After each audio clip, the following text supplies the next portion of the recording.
গত শনিবারে ইসরায়েলে নজিরবিহীন ড্রোন ও ক্ষেপণাস্ত্র হামলা চালায় তেহরান।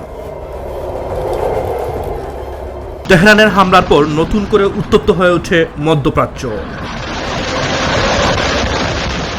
সংযম দেখাতে ইসরায়েলের উপর আন্তর্জাতিক চাপ থাকলেও সব উপেক্ষা করে ইরানে নিশ্চিতভাবে হামলার কথা ইতোমধ্যে জানিয়ে দিয়েছে ইসরায়েলি সেনাপ্রধান হারজি হালেভি। তবে এ হামলা কিভাবে মোকাবেলা করবে ইরান, এটা নিয়ে কথা চলছে আন্তর্জাতিক গণমাধ্যমগুলোতে। ইসরায়েলের সম্ভাব্য হামলা মোকাবেলার জন্য ইরানের আকাশ প্রতিরক্ষা ব্যবস্থা আসলে কতটা সক্ষম, আল জাজিরার এক প্রতিবেদনে উঠে এসেছে সেই চিত্র। ইরান মূলত স্থানীয় প্রতিরক্ষা অস্ত্রের উপর নির্ভরশীল। গত কয়েক দশক ধরে ইরান নিজস্বভাবে তৈরি সমরাস্ত্রের উপর নির্ভর করতে শুরু করেছে। তবে সামরিকভাবে ইরানকে সহযোগিতা করতে রাশিয়াও সার্বক্ষণিক প্রস্তুত রয়েছে।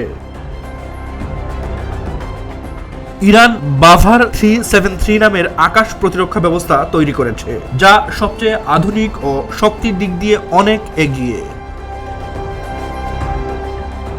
2019 সাল থেকে সক্রিয় রয়েছে তাদের এই প্রতিরক্ষা ব্যবস্থা, যা 2022 সালে এসে আরও উন্নত করা হয়েছে। এটি 350 থেকে 450 কিলোমিটার পর্যন্ত ক্ষেপণাস্ত্র শনাক্ত করার সক্ষমতা রাখে। এটি সাইয়েদ 4B ক্ষেপণাস্ত্র দিয়ে সাজানো। দূরপাল্লার ব্যালিস্টিক ক্ষেপণাস্ত্র, ড্রোন ও স্টিলথ ফাইটার জেট রুখে দিতে সক্ষম। একসঙ্গে এটি 6টি লক্ষ্যবস্তুতে হামলা করতে পারে। এছাড়া ইরানের রয়েছে আরমান ট্যাকটিক্যাল সাইয়েদ খুরদাদ 5 এর মতো মধ্যম মানের প্রতিরক্ষা ব্যবস্থা, যা 200 কিলোমিটারের মধ্যে থাকা যে কোনো লক্ষ্যবস্তুতে আঘাত হানতে সক্ষম।